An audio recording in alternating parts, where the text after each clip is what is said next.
Yan. Pre, ano yan? Mannerism. Hindi, ano yan? Pre, sa psych may ano yan? Oh, sige, ano na. OCD. Yo, welcome back sa Ligaw Theories, ang nag-iisang. Ulitin natin.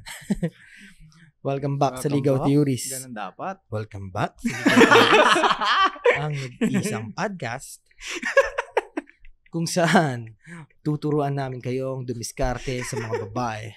Paano dumiskarte sa mga babae? Ako nga pala si Blah. Lay, LT. Yo, I'm Pin. Yo, I'm Chase. Ayun yung malambing And together, we're the Fantastic Four. Walang babae. And so, kamusta kayo guys? Ikaw ang kamusta? Oh, ilang ka. episodes kang wala. May explanation naman kasi dyan. Di ba? Ano? Alam nyo naman eh. Mag-explain ka sa mga... Mag-sorry ka, bro. Sorry ka sa mga fans mo, bro. sorry fans. Kasi...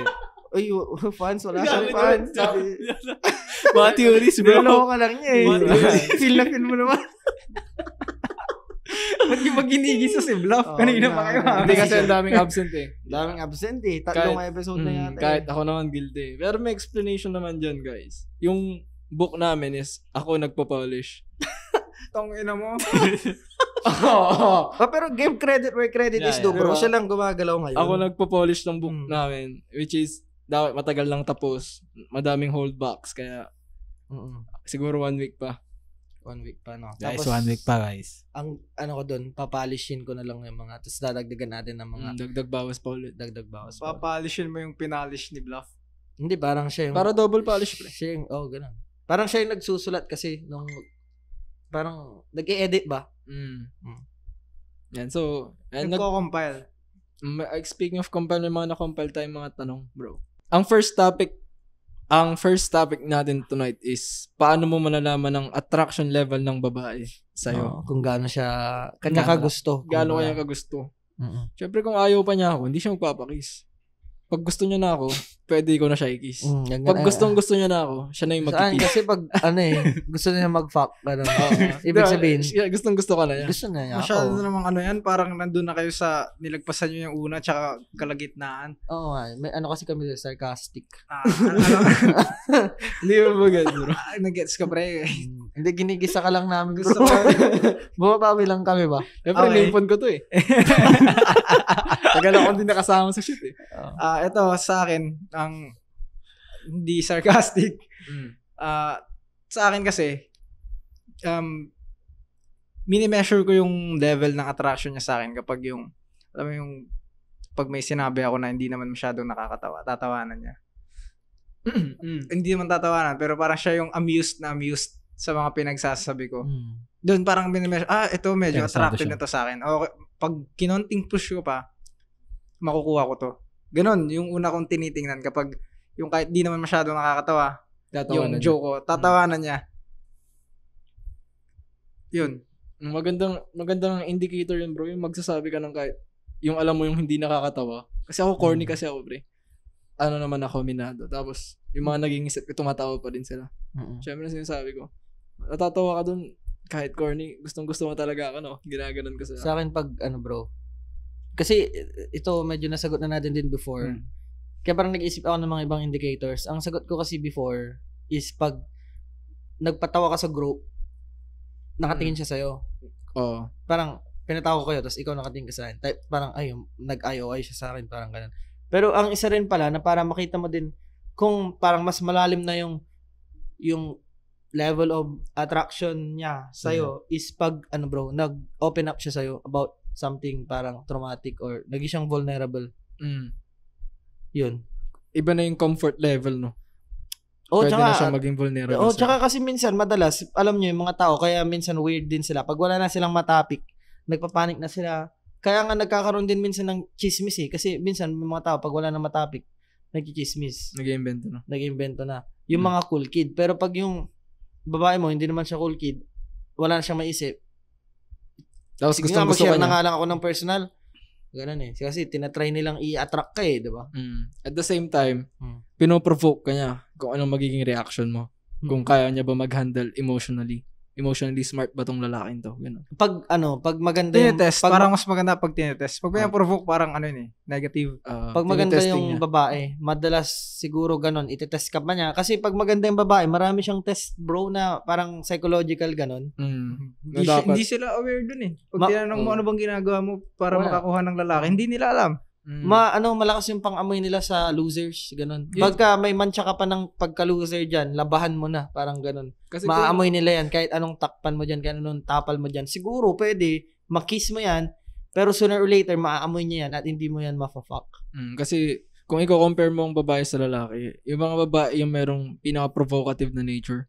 Hindi sila consciously aware na tinetest nila yung lalaki, pero subconsciously, ginagawa nila to para mapatunayan kung itong lalaking bang ito, kung anong sinasabi niya, yun din siya. Parang, May ano yan, may male counterpart yan. 'Di ba, yung sa female, magaling silang mang-amoy ng mahinang lalaki. lalaki magaling mag-fake. Pero sa 'di ba? Pero sa lalaki, Anong counterpart? hindi nila masyadong feel or hindi masyadong malakas yung pang-amoy nila sa parang mahinang babae, parang ganun. Wala naman tayong gano'n. Hindi, meron Hindi. bro. Ano Sa eh? danger sense yung sa atin. Malakas yung pang-amoy natin sa bro, sa mga pilig bro. Alanganin, pasukin. Sa mga babae, putang ina bro. Grabe yan, papahamak ka yan bro. Pag hindi mo kabisado, tangina, minsan may set ako eh. Yung danger sense ko talagang high. Tapos G lang siya ng G. Napahamak ako bro. Kaya simula nun talagang trinas ko na yung yung Instinct instinct. mo. Yung Diba, danger sense ko talaga. kung tatanungin kayo sinong more likely na ma-accident sa kotse, babae or lalaki? Di ba more likely babae? Accident Siguro na serious. hindi fatal. Oo. Babae. Na nagkamali Babae. lang Fatal talaga. kasi lalaki. Tingin ko lalaki. Pag Sila fatal. Tapos, kapag itatanong sinong madalas 200 eh, diba? Sino madalas nahuhuli mag-cheat, lalaki o babae? Di ba? Mas Lalaki. nahuhuling lalaki. Oo. May isa akong indicator dun sa attraction kapag isang group of friends kayo, parang nasa isang circle kayo or kapag ikaw yung bukang bibig niya or hinahanap niya or ikaw yung kinikwento niya dun sa group niya, Okay. sa friends Yun, niya. malalim na ng konti. Ikaw Kapag yung laging kinikwento niya, ikaw yung bukang bibig niya sa lahat ng mga kakilala niya. ganun. Tapos pag sasabihin, crush mo ba yan? Yak, dugyat. Ininig niya. Pero regardless of the level of attraction niya kasi sa'yo, kung cool ka talaga, tingin ko, pare-pareho lang naman yung dun. Kunti yung attraction, sobrang attraction. Kung astig ka talaga, Attract parang ka talaga. dire-diretso naman na yun. Tingin ko, pupunta lang din dun sooner or later. Eh. Yun lang. Siguro ma-advise ko bro, iwasan yung faking it until you make it. Kasi, mag-work talaga siya. Sa umpisa. Hindi ka naman makakalayo-layo dyan eh. Kaya mahirap din siyang i-advise, pero okay din na i-advise. Alam mo yun? Guaranteed siya eh. Para Talagang, siyang steroids, ganun. Parang sa huli ka, magsisisi. oo. Pero yung Parang parang napatunayan. paulit-ulit lang din yung sinasabi natin dun sa book natin na iba yung level ng validation na makukuha mo pag talagang legit ka kaysa dun sa nakuha mong validation kasi may nakuha kang Kasi babae pineke mo. pero pineke mo lang yung pagka-legit mo. Na nga ako eh. Kasi yung sinasabi natin dito sa podcast bro, mostly dapat bayad na content. Ito dapat yung mga content na Okay. babayaran mo Tapos, eh. binibigyan natin ng free. Tapos nabibigyan natin ng free. Tamad pa sila. Kasi, What more pa yung sa libro? Nabibigyan nakabili natin. na, kasi madami na akong na-testing na ganun yung mga binabayaran talaga dapat. Ngayon, nagulat ako na yung nasulat natin sa libro, mas, pa pala talaga. Meron pa. Mas May mas madiin pa pala. Parang, ay, oo nga no, bro. Parang ganun. Minsan magugulat ka na lang dun sa Siguro ganun yung mga MC sa flip top. Uy, ang ganda pala ng nasulat kong bars. Oo. Ganun. Minsan pag na-replay na nila yung vid, doon nila mapapansin. Siguro, madalas. Narinig ko yun, sinabi ng isang MC yun eh. Yung third topic natin kasi, Ganda naman ng jacket ng boss. paano kung yung babae daw is nagbibigay ng motibo pero ayaw lumabas kasama ka. Like kung ayain mo ng date, ganun. Mga busy. Parang ayaw niya ganun. Actually, ito yung kinainis ako ngayon kasi 3 times nangyari sa akin lately. Ano bang kwento nun? Iba-iba siya. Pero yung isa parang inaya ko ng date. Siya yung, nagsiset. Siya yung nagsiset. Tapos nag-flake siya last minute. So parang ganun lang din kwento nung iba. So, syempre, meron kasi tayong kakayahan na mag-self-reflect eh. Ang madalas kasi pag mga beginner, ang sisisi nila, tangina kasing babae to, ganun. Mga babae talaga, hindi sure sa sarili nila. Women, ganun. Tapos yung nagkakape, no? Women. Tapos yun matawa. Sabi na. Yun. Sabi, mga babae, indecisive, gano'n. Yeah. Pero, syempre, nag-self-reflect ako. Tignan ko saan ba ako nagkukulang. Sinabi mo rin yung dati, no? Yung sinisi mo yung babae. sinisi ko talaga, bro. Visit talaga ng mga to. Tatandaan ko yun. Totoo naman, pre, pag nasa ganung level ka. Pinapasa ka ganun, tapos hindi pala sa Provocative talaga itong mga to. Oo. Pero pag parang ngayong level, na may kakayahan ka ng mag self-reflect, ganun. Doon malaman kung saan ka ba nagkukulang, kung bakit bigay siya ng motibo. Pero pag nag-aya na siya or ayain ko, last minute, hindi siya sasama. Or minsan, ayaw pa niya. So, madami kasing pwede diyang isagot parang general siya. Pero sa tingin ko, pre, kulang sa push. Pwedeng attracted na siya sa'yo, pero hindi ka pa niya nakikita as a potential partner. Kasi alam niya, kasi syempre mababasa niya rin yung lalaki kung pag sumama ako dito, sure ball, may mangyayari. Parang ganun, di ba? So, kung sakaling nakikita niya sarili niya na hindi pa siya ready sa ganung situation na may mangyayari, hindi siya pupunta, pre. Maaring ganun, no? Pwede mo ding isipin na na baka hindi lang talaga siya pwede that time, biglang may nag-come up. Pwedeng ganun. Kasi magandang i-consider mo din yung tol magkaiba kayo ng lifestyle. Gets. Pwedeng ganun. Ikaw, ang mga trip mo, hiking, kunwari. Hiking, ganito, ganyan. Siya, indoor person siya. Yayain mo siya magda-date kayo sa malayo o kaya ganun. Malamang sa malamang, hindi siya sasama. O kaya, strict ang parents niya, ayain mo siya gabi, punta dito, punta ganyan. O kaya, hindi man gabi, pero magagabihan kayo kasi mag-watch kayo ng sunset. O Strict kaya, yung parents. strict yung parents niya. Dapat, consider mo din yung mga ganong possibilities. At saka mga scenario. Tama naman. Tingin ko lang sa comfort Pero, to be honest, marami akong set na ganun before na nakakapikon din talaga kasi parang alam mo yun yung parang sinishake yung game mo nag-I love you na siya sa text pero pag personal inaayaw sa personal brothers ayaw niya. Kaya parang great mystery yun sa akin na actually hanggang ngayon hindi ko alam kung yun ang may theory kasi ako dun pero hindi pa siya scientific hindi pa siya napoproven bro, theory pa lang talaga.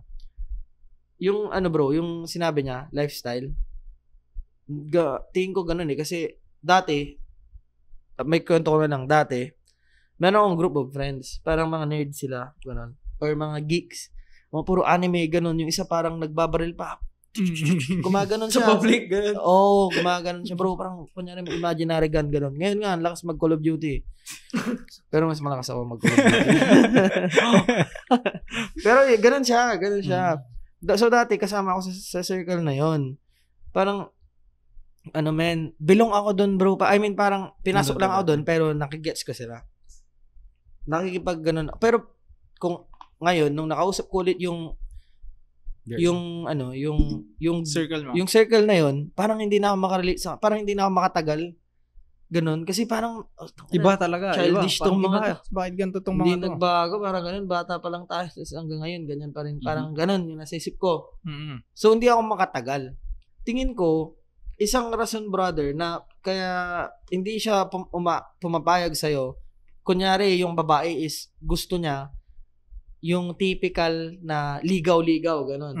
Yung ipapakilala sa parents, yung mayroon siyang may blueprint siya sa utak. May standard siyang sarili. May standard siyang sarili. Hindi yung sama ng sama. Hindi naman lahat ng masarap isipin na lahat kaya mong i-manipulate, lahat kaya mong palitan ng pag-iisip. Pero sa totoo lang, kukunti lang 'yun. Kaya mong ganun, kahit gaano ka din kalakas. Hindi lahat mamamanipulate mo. Yung mga babaeng ganun, madalas magaganda, 'di ba? Kunyari, iniisip ko, sila yung nandoon sa ganun. Sila yung parang isip bata. Tapos, ako na woke na. Hindi ko na kaya makipaghalubilo sa mga katulad nila. Kaya parang, in a way, nararamdaman niya yun. Gusto niya magkipaglaro ako. Alam niyang, gusto namin ng isa't isa, pero magkaiba mundo natin. Gusto niya pumasok ako dun. Sa sa zone niya. Sa zone niya. Gusto niya ganun. Gusto ikaw niya, yung magpa-zone. Ang tingin ko lang, parang theory ko pa lang naman, pero most likely yun yung sagot, bro. Kasi dami naman ng pinagdaanan. Ako Para napaisip ako madididus dun mo sa, naman eh, kung alin dun eh. dun sa kwento Try mo na ba ni Bluff na 'di ba ayaw niyang sumama dun sa date. Oh, pero Pero ang grabe naisip yung nyo, motibo niya. baka lifestyle. So ano yun, pero pag pag ikaw ang gustong pumunta doon, pumapayag ba siya? Na-try mo na ba siyang puntahan doon gano'n? Nag-aaya siya nung last na ako daw yung pupunta Pero sa kanya. naiirita ka kaya hindi mo Hindi mo pinuntahan. pinuntahan. Nakita na ako. Oh, so kung pumayag naman siya, baka iba talaga yung lifestyle niya na ayaw niyang lumabas Pwede kaya rin. ikaw ang pumunta kayo doon. Na-try mo na ba, Chase? Yung Na- parang last minute. Niyaya. Oh, in last minute. Hindi ko pa na-try. Hindi siya sumipot ganun or hindi siya tutuloy or ayaw niya talaga may pag lumabas. Hindi ko pa na-try yung gano'n. Parang ang lagi kong nangyayari, parang kung feel ko yung lifestyle niya, mahilig lang siya sa bahay. Parang nahihila ko siya sa world ko eh. Oh, na ayaw mo. Oh, kasi yun naman yung Yun standard ang eh. Bring gagawin, her yun to nga, your diba? world eh. Kaya yun nga yung napaisip ko kung tama nga na lifestyle yung sa theory, pag proven. Di, ikaw nga yung pumunta talaga doon. Parang di Kailangan niya mo talaga trip lumabas. Kailangan mo makipaglaro. Gusto niya akong i-zone. Lalaruin mo sa Nasabi din sarili naman na natin laro. yung ano eh, di ba? Nasabi din natin na pwede naman ikaw munang pumunta doon sa world niya. Tapos try mo doon siya, Doon mo na siya doon mo hilain. siya mahilain. Pag pwede kang doon ka gumawa ng comfort na ikaw muna yung nandoon. Tapos unti-unti mong hilain. Tama. Yun yung Parang gagawin. mas madali nga yun yung gagawin, di ba? O kung may time ka, men, maganda. Yun nga, At yun. kung maganda talaga, Sacrifice ka ng time. at kung maganda talaga yung babae. Tapos gas. What are you willing kung attracted ka talaga doon rin. Kung gagawa ka talaga ng ganun. Kaya mo yun. Alin? Makikipaglaro ka dun sa laro nila. Lagi kong ginagawa yun pero may negative effect kasi sa akin eh. Nahahawa ako. Nag-iiba. Oo, nag-iiba yung sa'yo. Nahahawa ako eh. Parang sa una, kahit sabihin nating makatagal ako kunwari ng 1 month, 2 months na hindi ako mahahawa. Pag tumagal-tagal, ano eh, parang na-adapt Nalason. ko eh. Kasi yung sa ewan ko kung talent ko to pero yung sa adapting sa certain circumstances. Adaptive ka, bro. Ano eh, may downside din eh. Kasi kapag dun ka pinasok sa mga pangit na circumstances, so kaka-adapt mo, magiging personality mo na yon. Totoo. Yun yung napapansin ko na downside kapag ginagawa ko yun. Lalaruin ko yung laro niya. Oo, umpisa, maganda, magaling. Maganda yung tahi-tahi ko ng mga ginagawa kong tricks. Ganon. Pero kapag tumagal pumapangit. Kaya naman, pero dapat hindi ko mapatagal na dapat mahila ko kagad siya. Kasi sa akin yung negative effect kapag tumagal Gets ko naman yun, bro. Kasi adaptive din akong tao. Parang yung last kong ex nga, nung dati pa. Di ba na-adapt ko yung ugali niya? Na-adapt ko yung ugali niya. Kang edgy. Totoo yun. Kaya nga, di ba, tinatanggal natin pag toxic. Tinatanggal natin pag toxic yung tao, di ba? Kasi ayaw nga nating mahawa, di ba? Oo. Di ba sabi niya, hello po tita. Sabi niya, di ba? Kaya ayaw siya ng mama mo. Grabe, sa ulo ng ex mo na yun, bro. Gusto ko Grabe. namang gusto kong medyo i-revise yung sabi ni Si Chase. Kuya Lay. Hindi naman tatanggalin Grabe bro, kapag naglalaro toxic, kami ng Lalayo kusoidos. lang. Ganun dapat. 1 minute lang yun. Nagiging 8 minutes ata o mahigit dahil dun sa girlfriend niya. Ba't ka ayaw ng nanay? Lahat ng sinasabi may tawa bro. Nakakabad. Yun nga yung pinagtatakan ko kasi gusto naman ng nanay ko lahat eh. Siya lang hindi gusto ng nanay ko. Kasi nga, yung mother babae, knows pre, best, na, mga Mother knows best. di ba, mom mo nga eh. Siyempre, babae si mom mo. Babae din yung girlfriend mo. Babae sila.